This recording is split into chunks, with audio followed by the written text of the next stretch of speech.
அருள் பெருஞ்சோதி அருள் பெருஞ்சோதி தனி பெருங்கருணை அருள் பெருஞ்சோதி எல்லா உயிர்களும் இன்புற்று வாழ்க.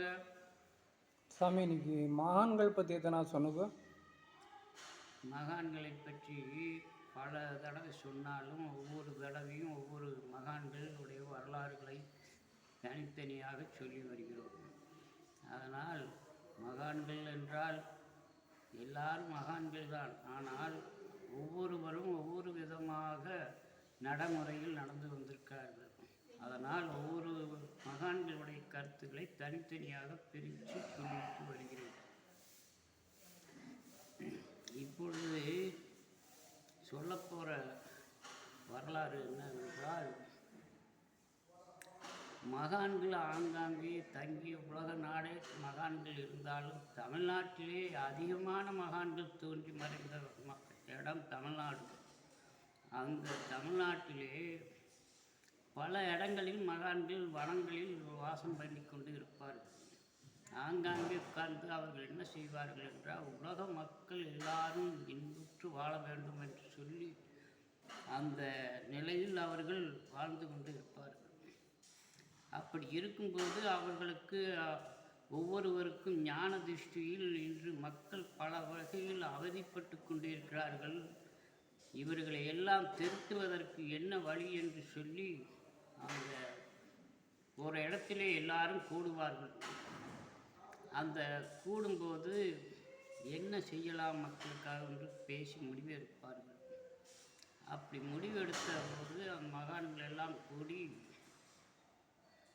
சொர்க்கம் என்றும் நரகம் என்றும் கைலாயத்தில் இருப்பதாக கேள்விப்பட்டோம்.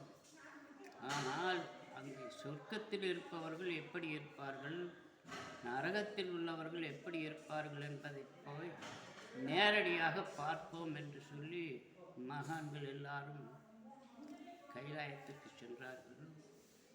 அங்கே முதலில் நரகத்தில் உள்ளவர்கள் எப்படி உள்ளார்கள் என்பதை பார்ப்போம் என்று அங்கே போனார்கள். அங்கே போய் பார்த்தால் எல்லா செல்வமும் பொருந்தி இருக்கிறது. மனிதனுக்கு என்னென்ன ஆனந்தத்தை கொடுக்கக்கூடிய பொருள்கள் வேணுமோ அத்தனையும் அங்கே இருக்கிறது. மனிதனுக்கு தேவையான உணவு வகைகள் அத்தனையும் நிறைந்து நிற்கிறது. ஆனால் இந்த மனிதர்கள் மட்டும் உடலெல்லாம் வற்றி உணவின்றி தண்ணியின்றி எல்லாம் இல்லாமல் வாழக்கூடிய நிலையில் எப்படி இருந்தால் அந்த உடம்பு இருக்குமோ அந்த நிலையில் இருக்கிறார்கள். ஆனால் அங்கே எல்லா செல்வமும் உணவு வகைகளில் பெருகி நிற்கிறது. இது என்ன காரணம் என்று பார்த்தால், அங்கே உள்ள சாதுக்களுக்கு உடல் நல்லா இருக்குது, கை கால் உடம்பு எல்லாம் நல்லா இருக்கிறது. ஆனால் இந்த கை ரெண்டும் மட்டும் இந்த முழங்கையை மடக்க முடியாது, நீட்டவும் முடியாது. அந்த முழங்கை அப்படியே இருக்கும். அப்படி இருக்கும்போது எந்த உணவையும் எடுத்து உண்ண முடியாது.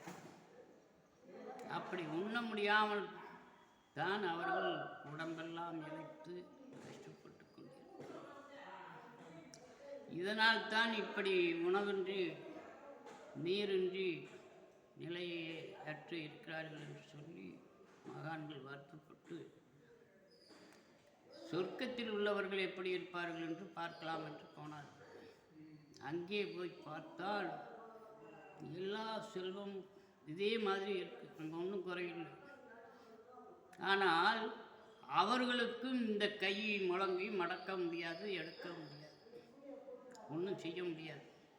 அதே இவர்களுக்கு எந்த நிலையோ அதே நிலை அங்கே சொர்க்கத்தில் உள்ளவர்களுக்கும் இருக்கிறது.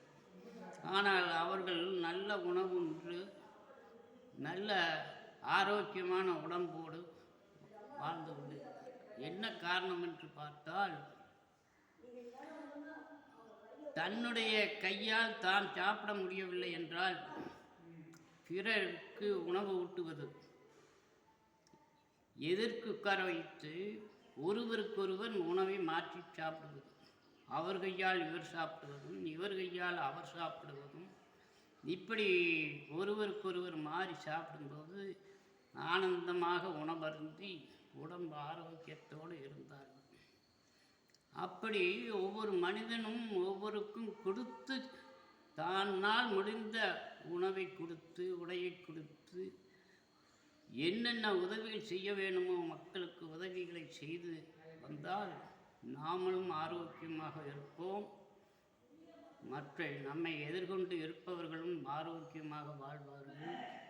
இதைத்தான் வள்ளலார் எல்லோருக்கும் கொடுங்கள், எல்லோருக்கும் உங்களால் முடிந்ததை செய்யுங்கள், தான தர்மங்களை அள்ளி செய்யுங்கள் என்று மகான்கள் எல்லாம் சொன்னார்கள். அந்த மகான்கள் வழியிலே வந்த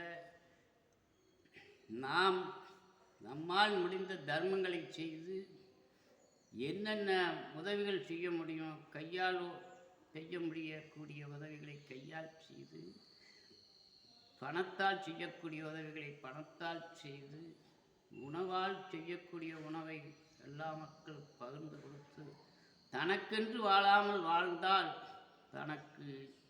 தனக்குள்ளே வந்து அந்த அருள் பெருஞ்சோதி ஆண்டவர் அடங்கி நமக்கு ஆனந்தத்தை கொடுத்து ஆனந்தமாக வாழ வைப்பார் என்று சொல்லி, அருள் பெருஞ்சோதி அருள் பெருஞ்சோதி தனிப்பெரும் கருணை அருள் பெருஞ்சோதி